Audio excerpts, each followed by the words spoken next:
caawa waxaan idinla hadli doonaa si ka duwan sidii hore maxaa yeelay muddo sanado ahba waxaan ka qaylinayay dariiqa xun ee social media nagu wado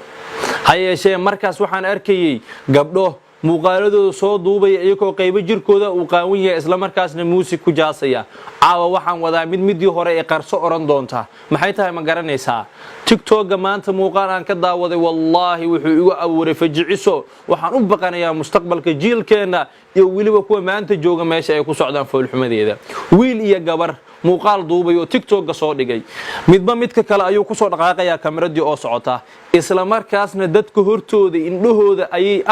afka isku saarayaan markaasay haddana kala dhaqaaqayaan marka maanta inta lagu soo duubay lagu soo dhigo idlaag iyo loof ku bixiso ee daawatood wax caadi ka dhigto biriso hortaada la isku fuuli maayo in allaha la yastahi min alhaqi war ilaahi haqa kama xishoodo runtaan sheegayna oo waxaan aragnaa waa bayaaminayna laga yaabay qaarkiin inay yiraahdaan oo adinka maxaa ku tusay walaalayaal maanta ma waxa ka socda meediyaha ayaa qofna ka qarsoon ma tusmu u baahan yahay shar iyo khayr ba hortaada u imaanaya wixii iyaka iswada meediyaha waad ku jirtaa oo waad arkaysaa intaas xataa adigoon xumaan doonaynin way ka soo horbaxayaane miyaan ka aamusnaayo qolqolka la galnaa mise waan qeyla dhaaminaa dadka waan u sheegnaa war ina ragow mas'uuliyadiina waa dayacdeen maxaa yeelay gabdhahan aad arkaysaan waxa sameynaya iyo raggan dulliga ah dad baa dhalay gidaarada kama soo toosin war waxaan wixii dhalameeday miyaan la qabin war meeg abbay marsan yihiin oo way qurxan yihiin wax duruufaysan ma ahane dadkooda may qabsadaan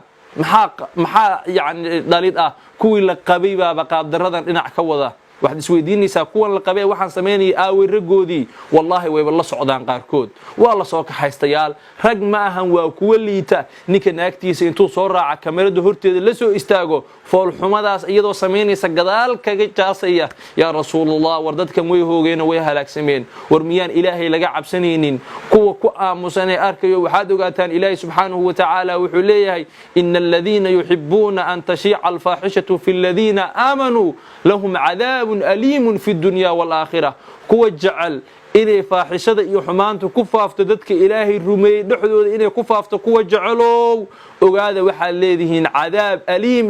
cadaab daran oo waxanuujiya ayaa leedihiin goorma leedihiin fi dunya adduunyana waa leedihiin wal aakhiratu aakhirana waa leedihiin ya allah war ilaahay goodiskiisu miyuusan dhab ahayn midkan faafinaya ama midka loofka siinayo ogow waxaad raali ka tahay xumaan inay ku faafto kuwa ilaahay rumeey dhaxdooda inay ku faafto raali ka tahay maxaa yeelay waxa ay wax u sameynayaan waa in la daawado waa inay kasbasho ku helaan waa in la soo raaco waa in la taageero mar hadaad aad loofki u saarayso oo follow gareynayso dhiirigeliya tahay xumaantan ayaa dhiirigeliye ku tahay oo waxa doonaysaa inay islaamka iyo dadka ilaahay rumeey dhaxdooda ay ku faafto ilaahay subhanahu wa ta'ala goodiskiisa ah cadaabaad leedahay adduun iyo aakhirana meel buu ku yaalaa war ilaahay ka cabsada war hooyooyinka iyo aabayaasha u sheega fool xumadan socota war waxaani dad malahan miya war dad bay leeyihiin tol bay leeyihiin idinka untada ilaahay ka cabsada baloog saara report gareeya